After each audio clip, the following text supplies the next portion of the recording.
ನಮಸ್ಕಾರಗಳು ಹಾಗೂ ಸ್ವಾತಂತ್ರ್ಯ ದಿನಾಚರಣೆಯ ಶುಭಾಶಯಗಳು.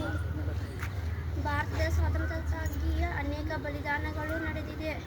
ಸುಮಾರು 200 ವರ್ಷಗಳ ಹೋರಾಟದ ಫಲವಾಗಿ ಭಾರತವು 15 ಆಗಸ್ಟ್ 1947ರಂದು ಬ್ರಿಟಿಷ್ ಆಳ್ವಿಕೆಯಿಂದ ಸ್ವಾತಂತ್ರ್ಯ ದೊರೆತಿತ್ತು. ಈ ಸಂಭ್ರಮದಲ್ಲಿ ಸ್ವಾತಂತ್ರ್ಯಕ್ಕಾಗಿ ಹೋರಾಟದ ಮಹಾತ್ಮರನ್ನು ನಾವು ನೆನಪಿಸಿಕೊಳ್ಳಬೇಕು.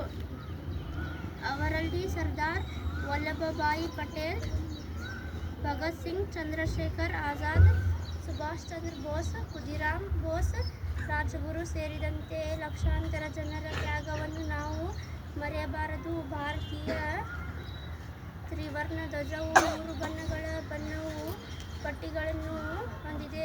ಕೇಸರಿ ಬಣ್ಣವು ಧೈರ್ಯ ಮತ್ತು ತ್ಯಾಗವನ್ನು ಪ್ರತಿನಿಧಿಸುತ್ತದೆ. ಬಿಳಿ ಬಣ್ಣವು ಸತ್ಯ ಮತ್ತು ಶಾಂತಿ ಪ್ರತಿನಿಧಿಸುತ್ತದೆ. ಅಶೋಕ ಚಕ್ರವು ಧರ್ಮ ಮತ್ತು ನಿಯಮಗಳನ್ನು ಪ್ರತಿನಿಧಿಸುತ್ತದೆ. ಸ್ವಾತಂತ್ರ್ಯ ತಂದುಕೊಟ್ಟ ವೀರರನ್ನು ಸ್ಮರಿಸುತ್ತಾ ನನ್ನ ಈ ಭಾಷಣವನ್ನು ಮುಗಿಸುತ್ತೇನೆ. ನನಗೆ ಮಾತನಾಡಲು ಅವಕಾಶ ಕಲ್ಪಿಸಿದ್ದಕ್ಕೆ ನಿಮಗೆಲ್ಲರಿಗೂ ಧನ್ಯವಾದಗಳು.